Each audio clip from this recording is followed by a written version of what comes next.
Hey guys, welcome to another episode of Foresight TV. Today I have got a real treat for you. Somebody who is reimagining senior living from the inside out or outside in. I am not sure which. We're going to get into his story in just a minute. But before we do that, I want to just talk for a minute about what we're doing here. We know that Foresight TV is not the place for everybody, but if you are in senior living, you're committed to creating a great experience for residents, team members, and family members. That is what we're all about. This is the place to be. That's what this broadcast is about. That's what we're going to be talking about. I'd love to hear from you about what you're doing to improve the lives of residents, team members, and families. And I would love to hear about how we can serve you better. What should we be talking about that we're not? Or maybe you think there's something we're talking about and you don't think we should talk about. I'm open to hearing about that. In addition to Foresight TV, we put out all sorts of great thought leadership content, LinkedIn posts, the Foresight podcast, Tech Tuesday, and the most impactful thing is the Foresight website where we publish new leadership content every day. It's free. It's easy to subscribe to. You can see the QR code up on the screen, and you can simply scan it with your mobile device or tablet, or the link is in the chat. I'm going to give you a preview of something we're not officially rolling out until Monday, but since you're here, I want to talk about it. We have a new membership site called Passionate Purposeful Leadership. Well, it's not really a site. It's going to live on Substack. And the problem with so much leadership advice is that it just makes you feel guilty because it talks about these big pictures, but it never tells you what to do. We are going to put out at least 2 pieces of content every month, actionable things that you can read it, you can sit down, you can look at it, you can go do it. It will make the environment, your workplace better. And so with that, let's get on with the conversation.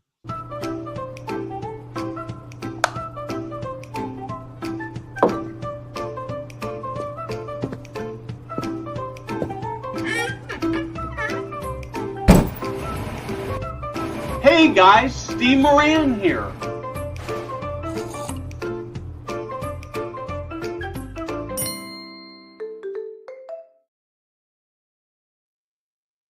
Carl, welcome to Foresight TV. I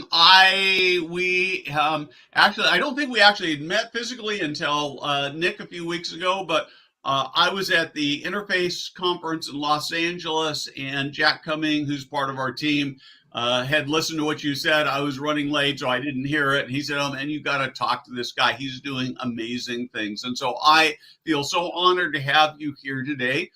Let's just start with who you are and your story. Yeah, thanks, Steve. So Carl Hirschman, president of Longevity Senior Living. My story it's actually kind of a unique one as it comes to senior living. So you have to tell the entire story arc for it to make sense. Grew up farm boy in Iowa, went to University of Iowa, and was trying to figure out what I was going to do after college. Had planned on being an actuary, switched to economics, and wanted to do something high risk, high reward. And so I actually applied to drive semi trucks in Iraq after the first invasion.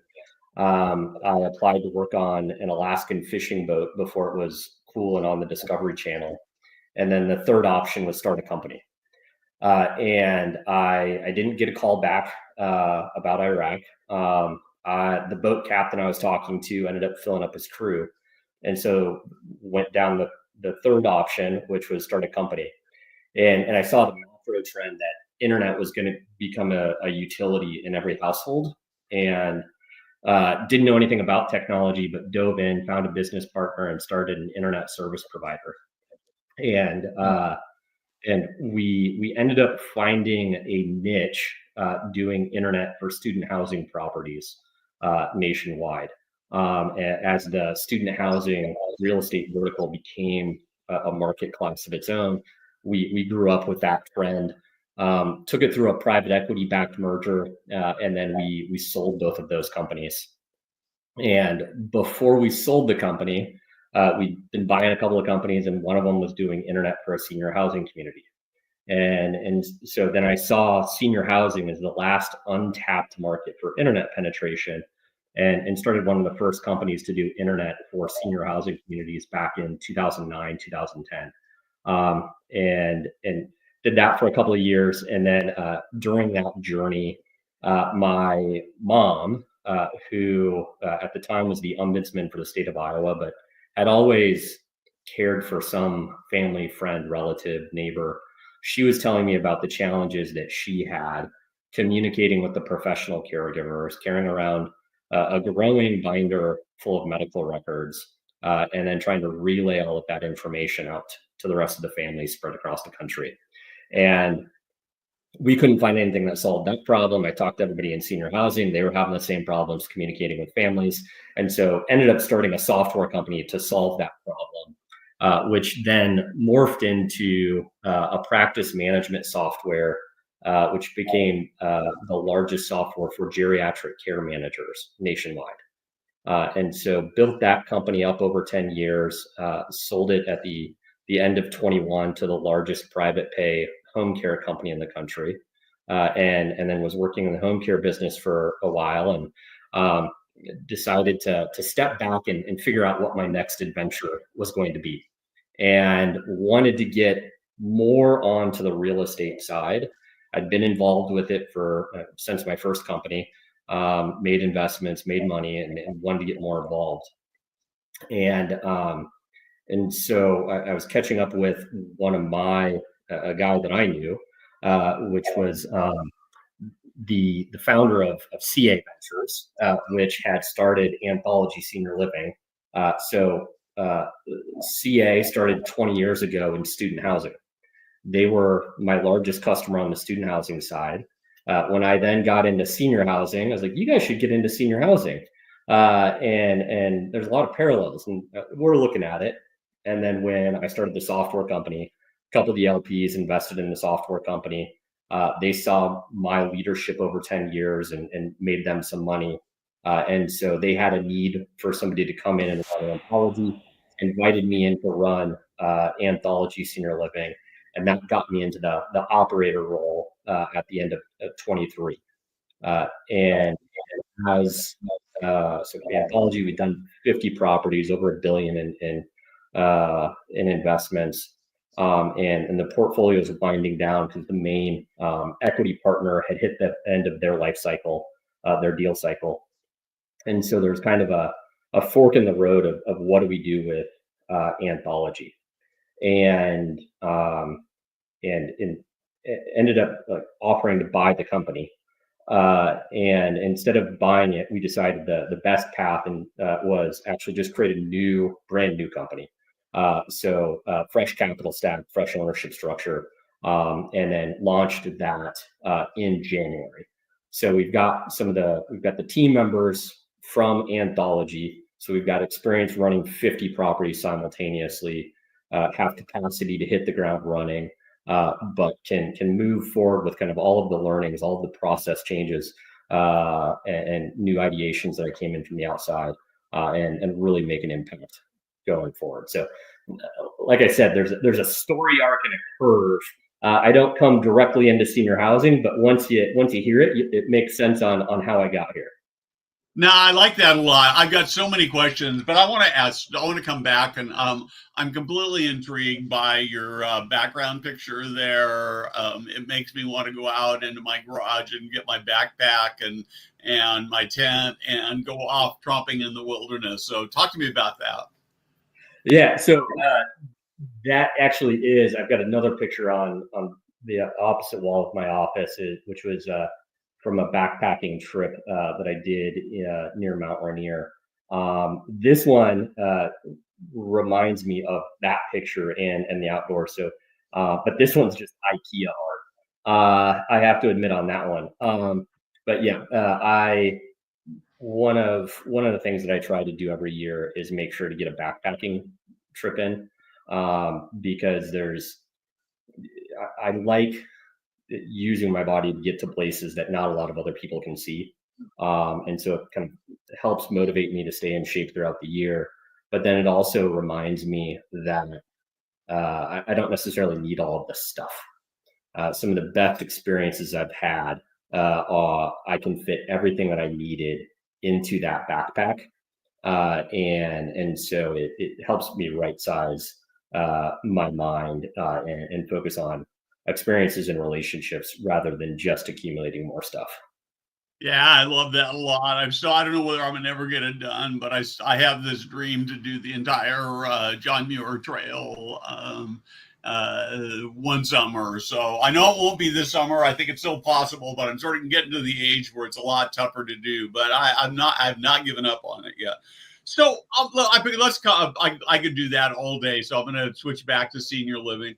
So you've looked at senior living, and virtually every time I talk to a founder like you, part of what motivates them is they look around at what's happening in the senior living and they say, in effect, I can do better or I can do different. And this isn't to take away from people because there's some people doing some really amazing things out there. But what's your, I can do this different thing or list of things as you launch?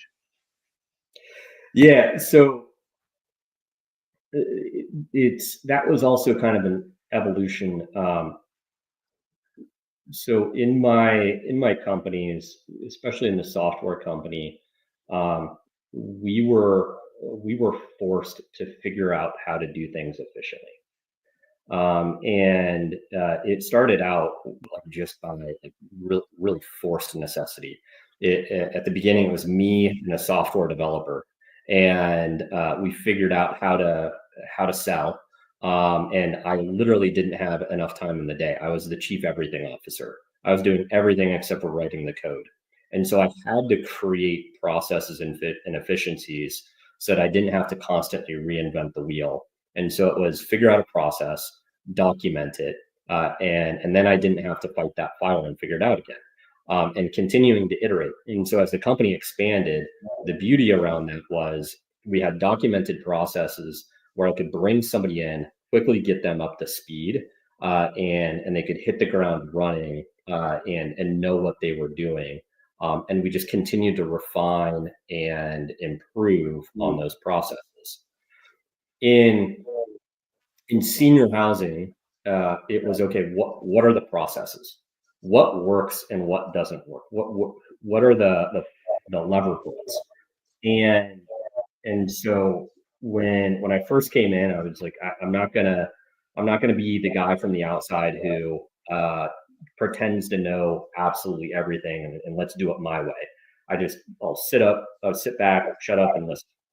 And a couple months in, we did a retrospective, and I was like, we've got 50 properties that we've done. Let's look at all of them, and let's look at what's worked and what hasn't worked. And we started to see some themes occurring. One was when a property was for sale, that oftentimes people let their foot off the gas. And so if that sale fell through, now you were left holding a property that wasn't performing optimally, and you had to crawl back out of that hole. So we changed perspective, and it's our property and tell us now. Let's see it all the way to the finish line. It's the right thing to do for investors. It's the right thing to do for residents, and then just create that operational discipline. The other thing was we found that properties succeeded or failed based on the regional or executive director. And you had good properties that did well with a good executive director, but as soon as that person left, then the property fell down, and you had problems.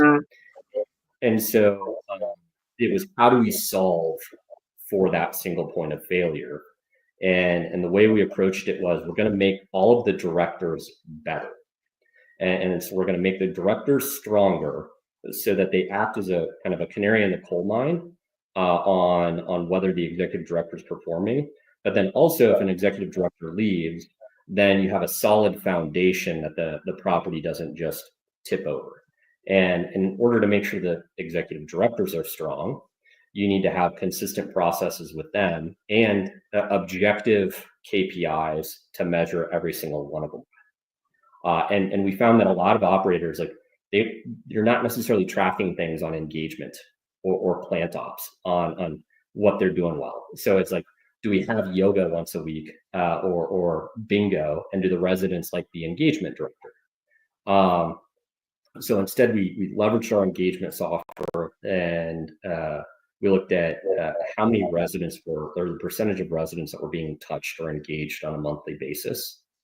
And we found when we started putting it in or measuring it, that it was anywhere between 30 and 60% of the residents were touched on a monthly basis. And one of the problems with that is you get a resident who then is stuck in their room and starts to socially isolate. And so now they're not connected to your community. And so if there's an issue, they're more likely to move out. Plus you have all of the problems with social engagement, which creates healthcare declines. And so what we did was we set the goal at 100% of residents are going to get touched and engaged with on a monthly basis. And we set that goal. We achieved it consistently. Now 100% of the residents are touched on a monthly basis. And an interesting thing happened was that, along with some of the other things that we were doing, our controllable move-outs decreased by 80%. So first off, I got to say, you're killing me here, because there's so much richness here I want to talk about. I'm just trying to write as fast as I can all these questions. I've got 2 written down, so I know I won't forget those. So I'm going to come to the one I haven't written down yet. I want to dig a little deeper into this full engagement. My stepfather was in a senior living community for 60 days. I've written about it extensively. It was a terrible experience, honestly. One building, one company. So it's not an indictment, except that it's made me a little more jaded for the entire industry, I'm going to confess. But one of my biggest complaints was that he was really reluctant to participate in activities. And so I talked to the community about it, and they say, well, we go ask him and he doesn't want to do it, so that's it. And in my view, that's not good enough.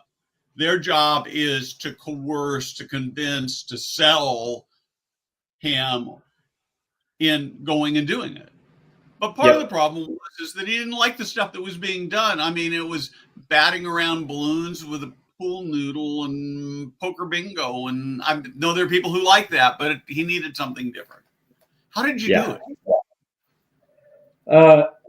So that was what the feedback that we got from some of our engagement directors. Well, they just don't want to do it. Okay, go to their room, and if they're not engaging, if they're not coming to the activities that we're having, you go to them and go to their room and sit down with them for a half hour, an hour, and have a conversation with them.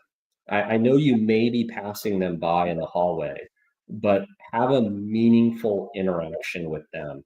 And through that, you can then have a conversation and find out, do they not know about some of the activities that they would like to do and they just didn't know about it? Can you tweak and add activities that they may be interested in? And you're creating buy-in, and it's not I'm just not going to go. I'm not going to go. I'm not interested. Those people aren't like me. Now you're having a conversation. You're building a relationship. And so they may give it a try just for the engagement director, or you find out how to tweak the activities that you're doing. Maybe even have that person lead and be the driver behind an activity. And now they're participating and they're engaged in the environment.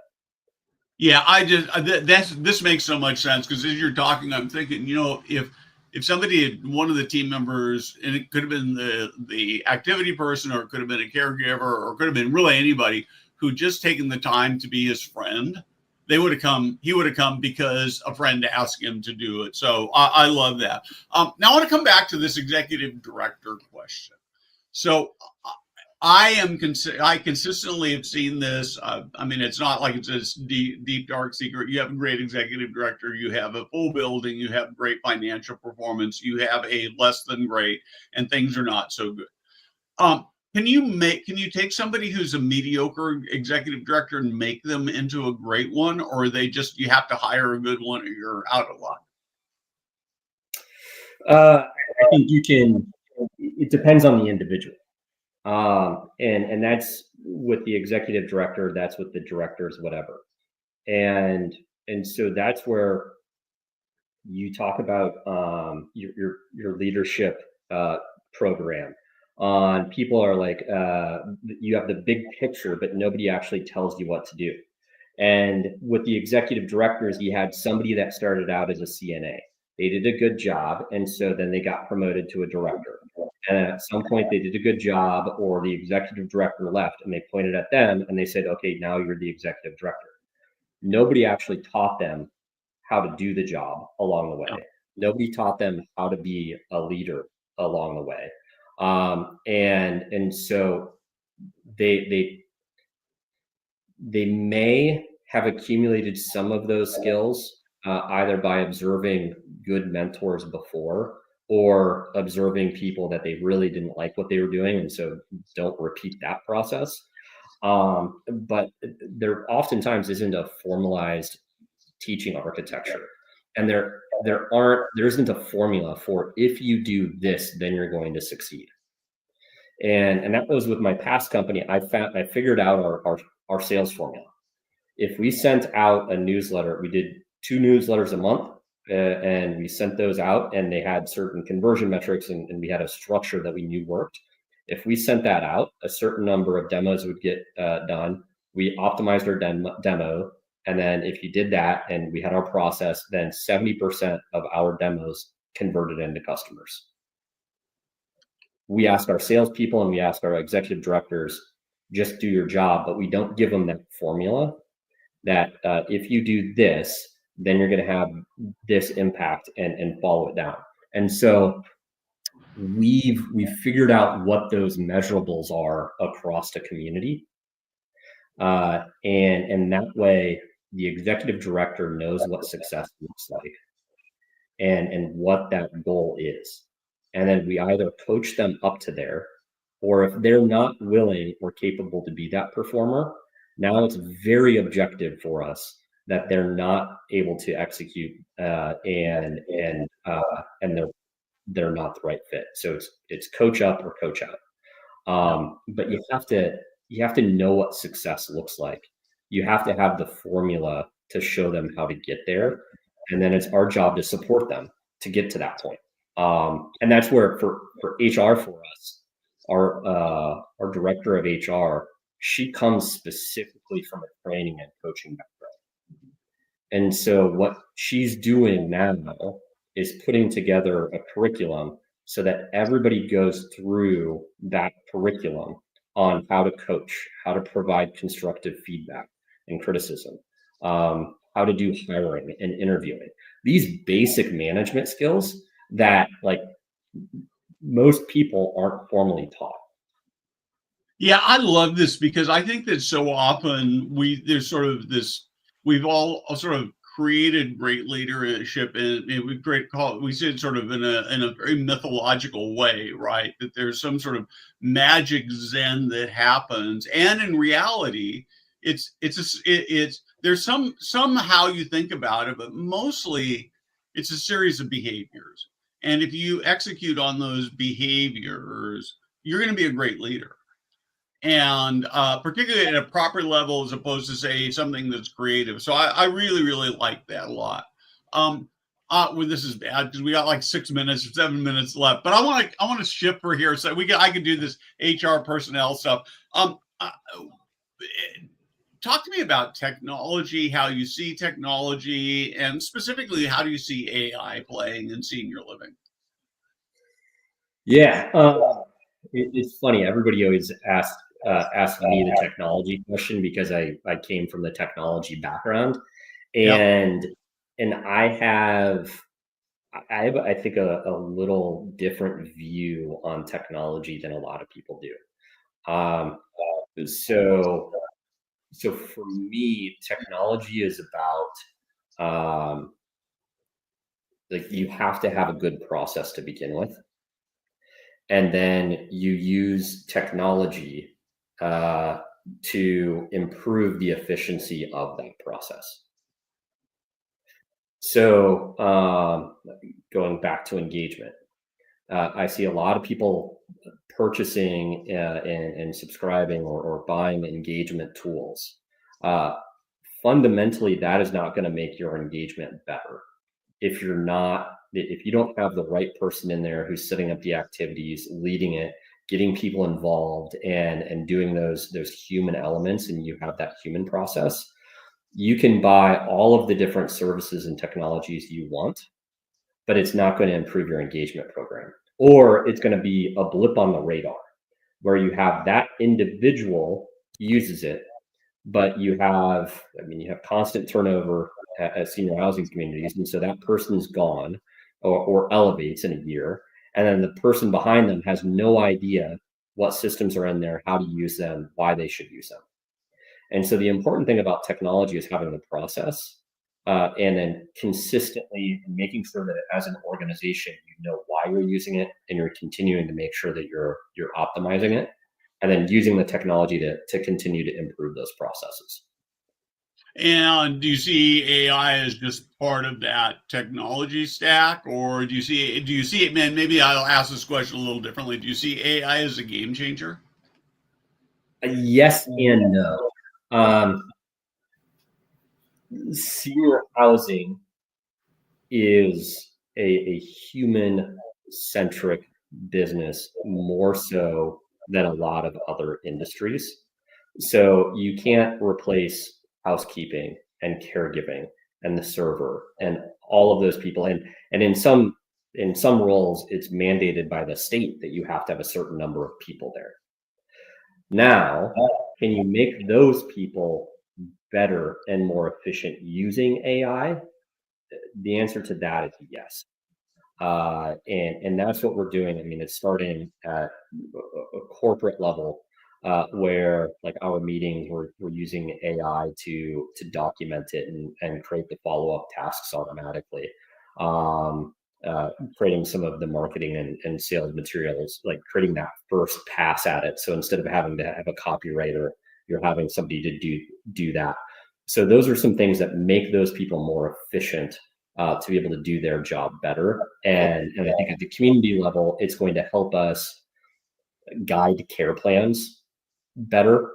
So instead of it just being on the nurse or the director of clinical to make sure that you have an optimized care plan per resident, AI can help guide us as to what the care plan is, give us an alert as to when we need to be more active in an intervention, and be more proactive in that.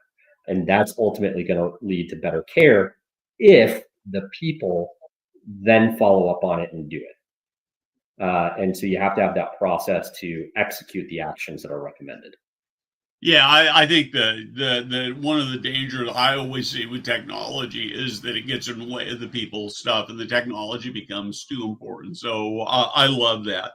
So I think that I have this philosophy that if you can create a great work, and so I'm going to back up a second. So a lot of concern about finding enough staffing for senior living, particularly frontline workers. I kind of have a different philosophy, and I had this conversation with a couple of people this past week when I was at Senior Living 100, because I actually think there are enough people to fill all those positions and more. Right now, today, they're working at Starbucks and McDonald's and Taco Bell. And that if we create the great work environment for those frontline workers, it'll be better for everybody, the executive directors and the corporate people, and you as the leader of the company. It'll be better for residents and family members. It'll be better for your bottom line, and everything works. So how do you create a rock star experience for your frontline workers? I mean, we're doing it a couple of different ways, and it's again, it's process. Like you have to, if you don't have it as a part of a process, then it's not repeatable. You can maybe make it happen at one community, but how do you repeat that process at other communities? And I've walked into the communities where they have an amazing culture. And so it's, what is it about that where they have the staff stays longer, they have a better culture, it's a better feel. And we had an example where it was the buildings were literally 15 minutes apart. So it wasn't a matter of different labor markets. The buildings were the exact same footprint. So it wasn't a matter of like this layout works better than this layout. So it was a perfect petri dish for us to test and figure out what was going on. And it came down to that culture. And you had the one culture where they expected excellence, and they continued to coach and created a culture of excellence. What that led to was the people that wanted to be good stepped up, and the people that weren't as good automatically filtered out. Versus the other one, you had people that had issues that continued to get ignored. And so that drove down the culture because the good people got frustrated because why am I going to excel when this person that doesn't do as much is still here and not getting in trouble? And I don't see the directors being the leaders that I want. And so it created a negative culture spiral. And so what we did was, how do we improve that process? We created a red, yellow, green where we analyze all of the the employees on a regular basis, every other week, ideally, and check, are they red, yellow, or green? So that way we could identify the ones that were not performing, give them the opportunity to coach up. But if we consistently saw them in the red week over week, instead of them kind of getting hidden and forgotten about and being there and dragging the culture down for months, we made sure to deal with those issues.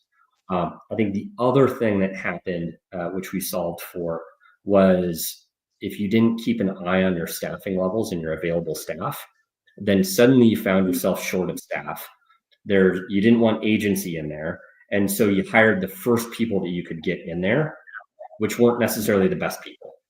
And so it was, how can you get ahead of your staffing crisis so that you never have a staffing crisis, and you are putting the right people in the building to begin with, and not just hiring any warm body that applies.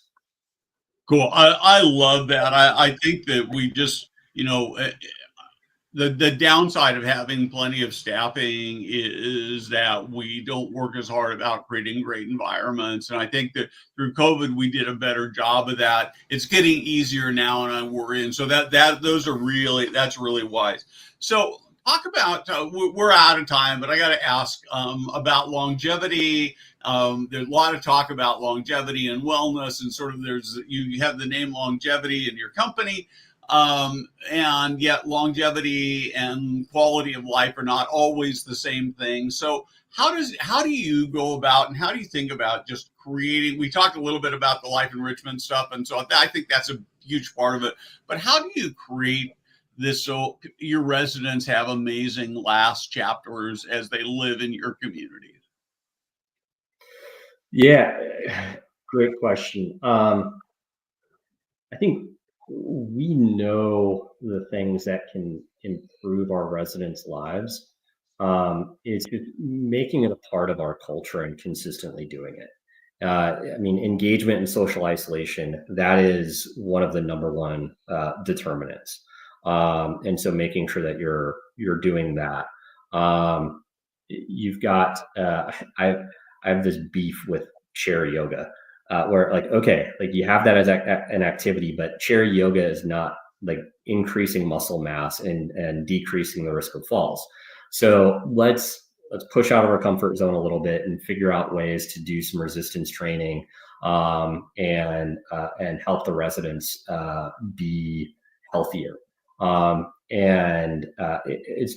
It's through things like that where we've systematized it. We have a longevity living program that incorporates those components, keeps an eye on certain health metrics, and gives us alerts on what to focus on.